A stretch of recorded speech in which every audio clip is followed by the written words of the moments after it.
Happy Monday. Hello. Hi. What's up? I got my lunch here. Hi. Hi. I'm eating my pizza with a fork and a knife, which is like maybe it's an okay thing to do, obviously, but you could just eat it. I could just eat it with my hands, but I'm trying to be civilized on here with y'all today, eating my lunch. What's up? How y'all doing?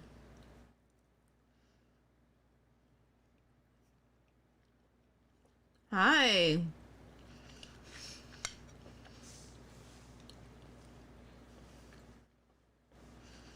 Where y'all at? Okay, so can y'all believe this? Where I'm at in Texas, our summer is almost over. Um, Kids start going back to school, and my nieces go to school up in Oklahoma, and they're already back to school. So, anybody doing any final summer plans? I think like things are wrapping up around here. It's also so hot that like it's not, you don't want to do anything. Hi, hello.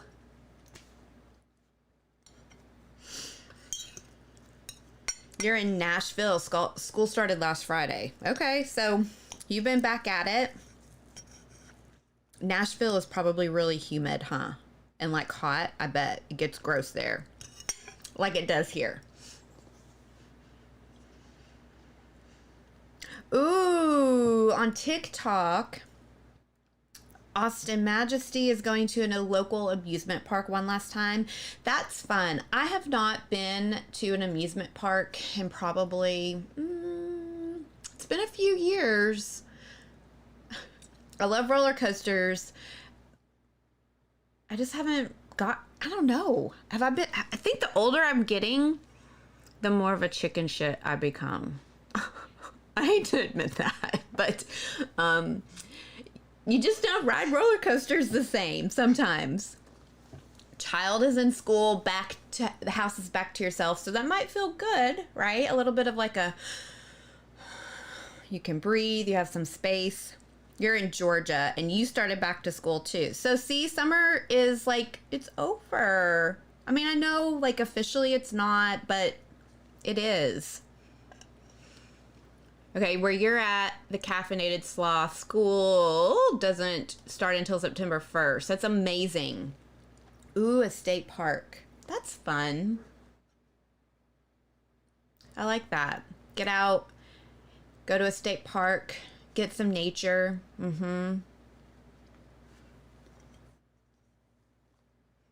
I hope it's like not miserably hot there. I hope it's comfortable to be outside. Hello.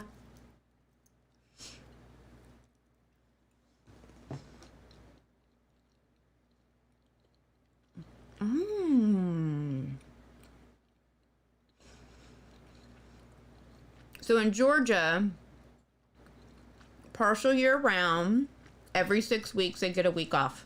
So what's that like? How do you find that going? Do you like that schedule? Because I know it's been discussed in like the Texas schools. I've heard it's come up and it doesn't happen. So, because I think there's a lot of pros and cons is what I'm hearing. Oh. The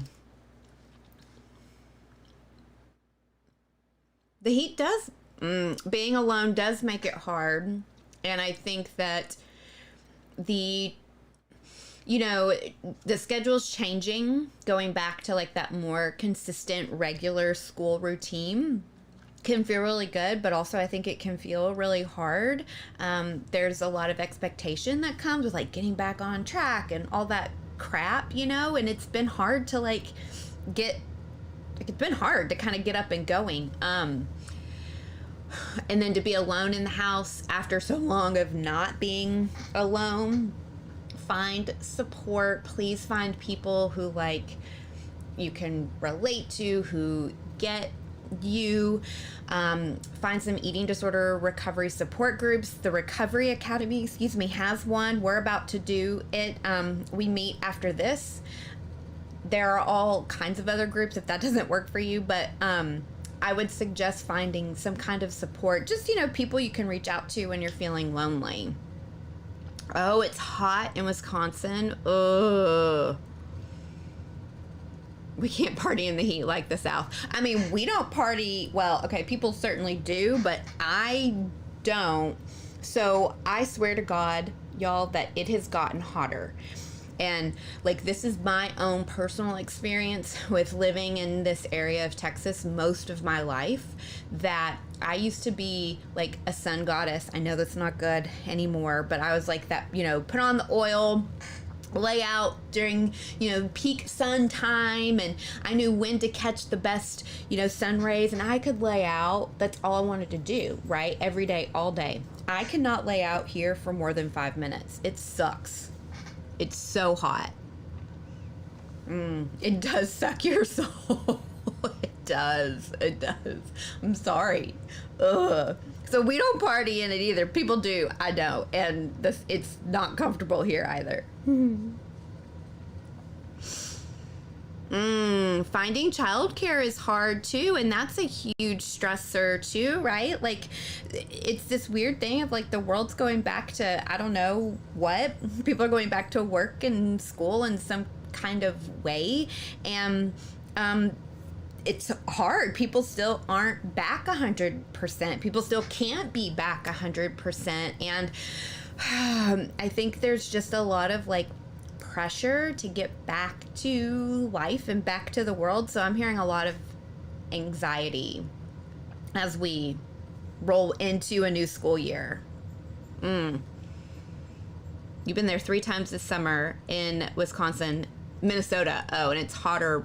It is hotter up there. Ugh. I heard that it's like this really bad heat wave up there right now. And I think in those places, what's hard is there's not a lot of air conditioning. I think what helps down here in the South, we can party in the South in the heat because we have a lot of air conditioning. Like, I can walk inside and it feels much better. I know a lot of places don't have that. Okay, we're with you, Pearl Uncovered. Take your phone, take me. Come on, we're gonna go to the fridge, we're gonna go to the pantry, and we're gonna pick out something to eat. So we're all here with you. Anybody else who is on any of these other platforms, we're on TikTok, we're on Facebook, we're on YouTube. If anybody's needing a little help going to eat right now, I'm here with you. I'll sit here and eat my, I don't know, day 2 old leftover frozen pizza.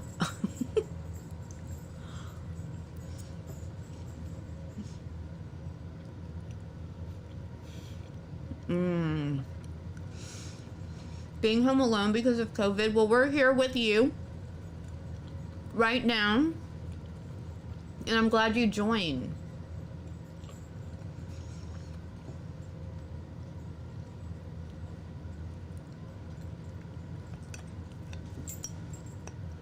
I definitely could not do heat in summer without air conditioning. Thinking of those folks, your parents. Ugh. Stay cool. So I'm supposed to go to a concert on Friday. Alanis Morissette.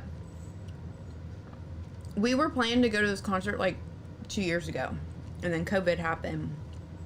And obviously, my concern with the concert is that it's an outdoor concert, and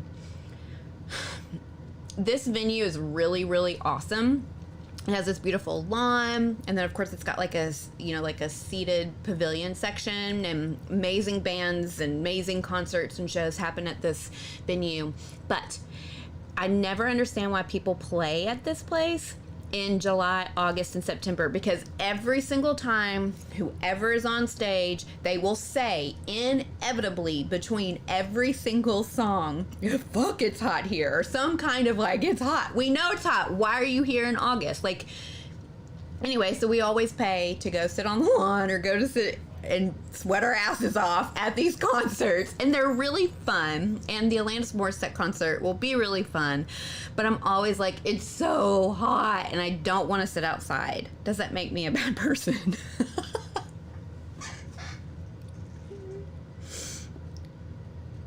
Oh, you're gonna miss the hi. I am gonna miss having you. I think teaching is good. Hopefully you can join during like a lunch break. You may not get that. I know I work with a lot of teachers, and you guys work too effing hard, and you don't get many breaks, but I hope you'll be able to join us. And know that these live videos live on YouTube.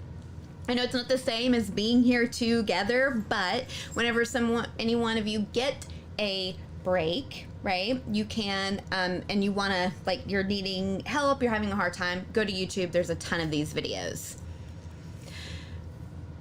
Get one of those cooking rags to keep comfortable. Yeah, and they have, like, those fans, and I think I'm going to get, like, a misting fan. There is, well, I was going to say there's a breeze, but sometimes there's not a breeze. Cooling rags. Yes, I knew what you were talking about. Sometimes there's a breeze. You just got to drink a lot of water. You just sweat. And I'm just a baby. I'm just a big baby. You're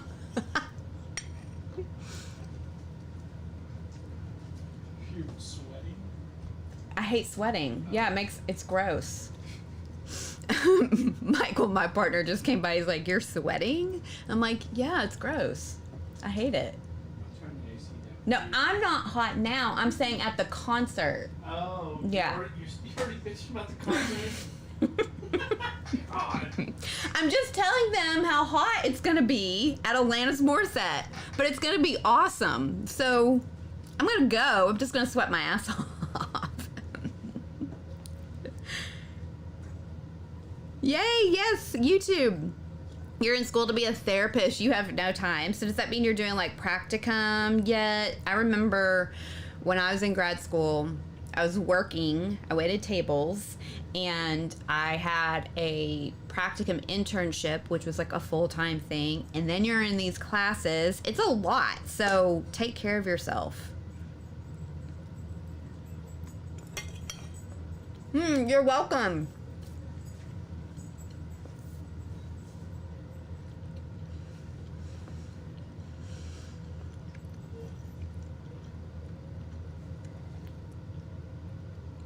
I also have a Facebook group that's free.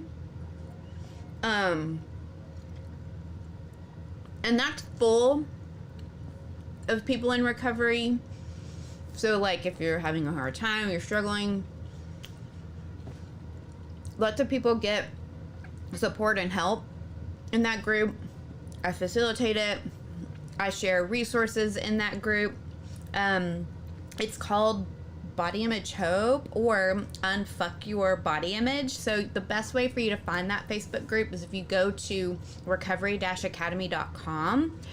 There you'll be able to find it. There's like a link and it'll take you and you join it. It's a private group, so nobody knows you're in it except for those of us who are in the group. But that's also a support option for anybody looking for and asking for that.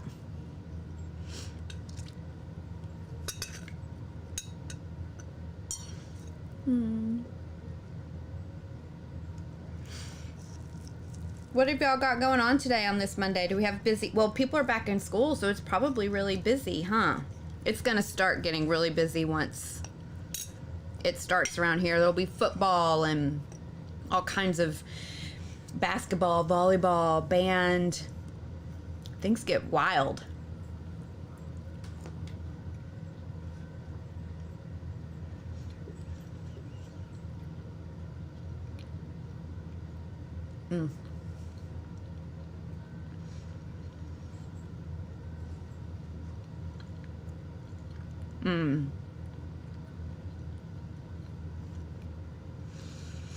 So lavender coffee is my favorite. Thank you. I can't handle adulting. I'm so glad you're here. You're on a 12-day vacation. Amazing. Good for you for going and getting some help. I think that vacation, as much as it can be relaxing, I've seen it trigger stuff for folks. So I think having support when you get home is a really great idea. And getting support while you're on vacation is a really great idea. Recovery-academy.com. Find my Facebook group. Find our support group. Newborn foster baby. Congratulations, Katie Joy 03. That's amazing. That's a really special. Good for you.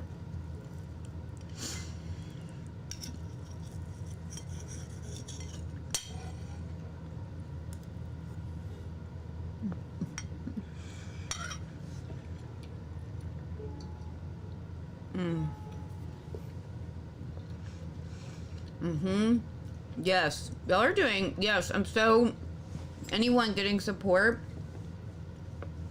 it's not easy.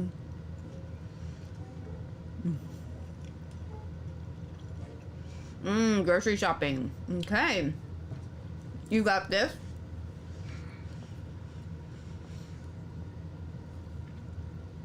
And to the person on Instagram who's saying, questioning recovery and feeling stuck,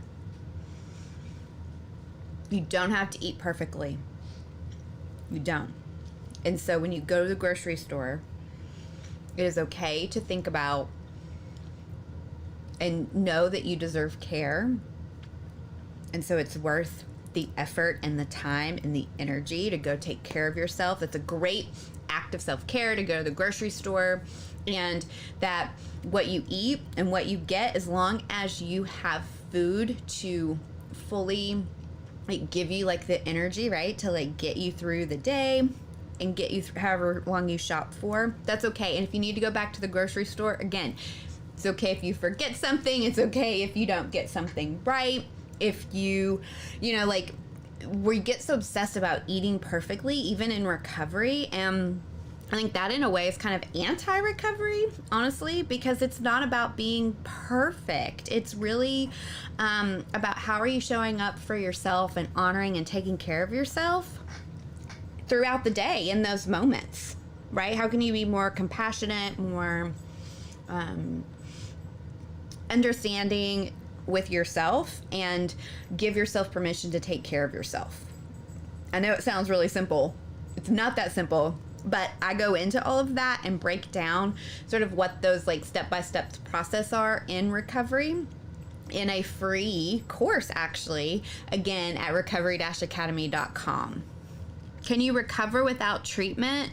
Man, I don't know. I don't want to say no, and because I don't want to be that like gloom and doom, you know, professional, and because I know that getting treatment is a lot of access issues. You know, it's not easy to get help. It's not easy to get treatment. It's really stigmatized. But like, you deserve help. And so if the reason for not getting help is because you think you don't deserve it, or because you think you're not sick enough, then that's bullshit. That's a lie. That's actually a symptom of like the disease in your brain and the lie that it tells you and the way that it distorts information. So if that's why you're not wanting to get help, then I want to really encourage you to look at getting help. And a good place to start is honestly recovery-academy.com, psychologytoday.com to find yourself a therapist. But it's okay. Like, none of this is perfect, right? Like, I'm not perfect in how I eat and how I show up for myself every day.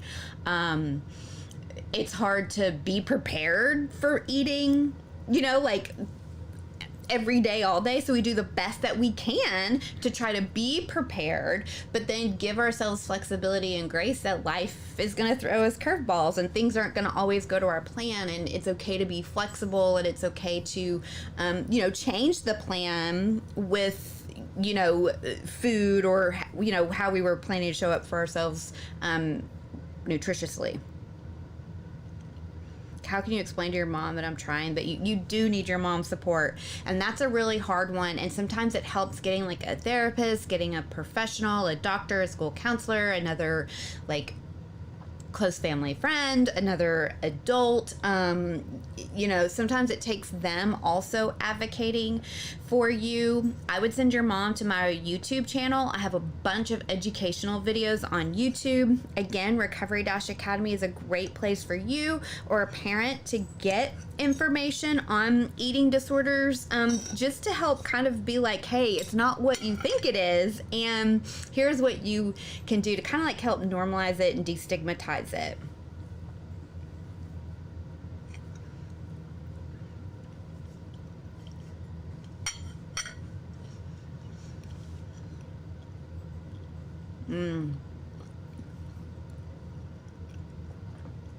You're welcome. Advice on binging. A lot.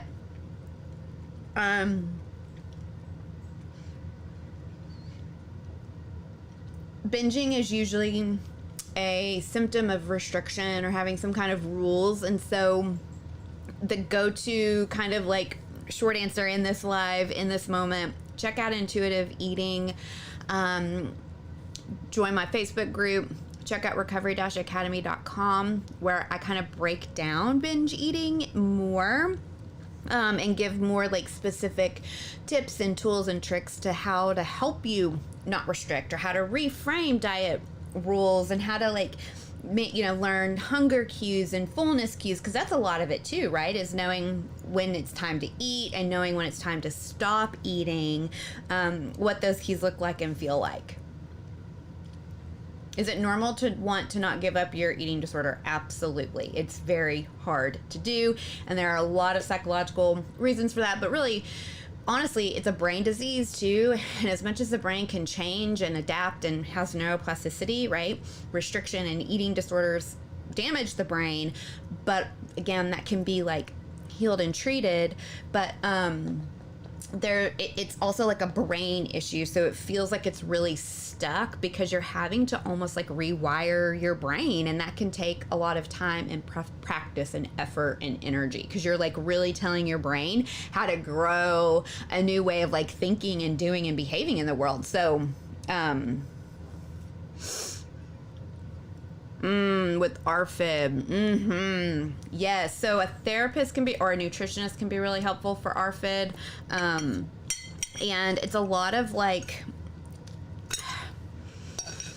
also I'm thinking about some clients that I've worked with, like exposure type stuff, helping kind of work through the fear of the food. And it's got to be a gradual process. You can't just like you can't force somebody to eat, but you also have to like make the food not scary, right? So it's this, how do we live in that gray with this food? It's not scary, and it's also like I can't like cram it down your throat, because it's like that's going to cause anxiety. So how do you create like safety, and it's okay, it's fine and soothing to help somebody get through those fears around eating. Well, and it's not just about restriction with binging. There is also, I think sometimes, there is an emotional component to binge eating. It is a psychological disorder, right? So it does create a lot of like mental noise and mental distortions. There's shame, there's anxiety, there's stress, there's depression. So there is a lot. So it really is this like icky cycle that you can get stuck in with binge eating, where so it does feel like it, like you're stress eating, or you're eating to deal with emotions. And I would talk with a lot of people, there's a lot of ways to help normalize a lot of that, but also how are you tuning in and checking in and honoring your body and your hunger and fullness and emotions.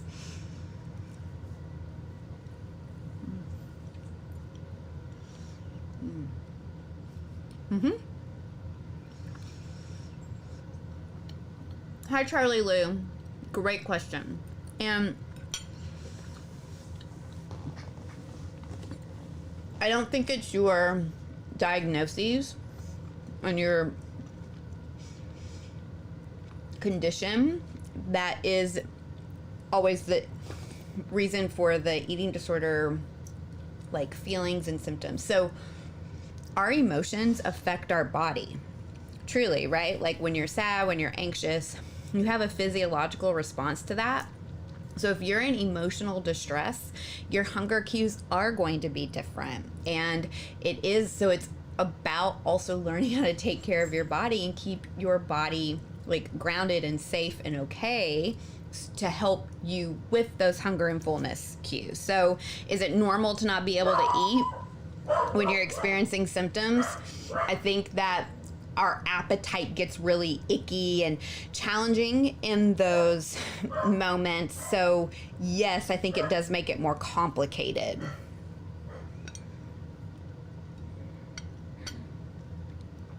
Okay, friends. So I need to finish my lunch before I go to group. Feel free to connect with me on any of these social platforms, recovery-academy.com, where I have an on-demand library of all of these, things we've talked about today, ways to help you with various symptoms and eating disorder behaviors and concerns. I teach you how to deal with them. In the Recovery Academy, there's support options if you're needing that. Also, check out my Facebook group or my free course.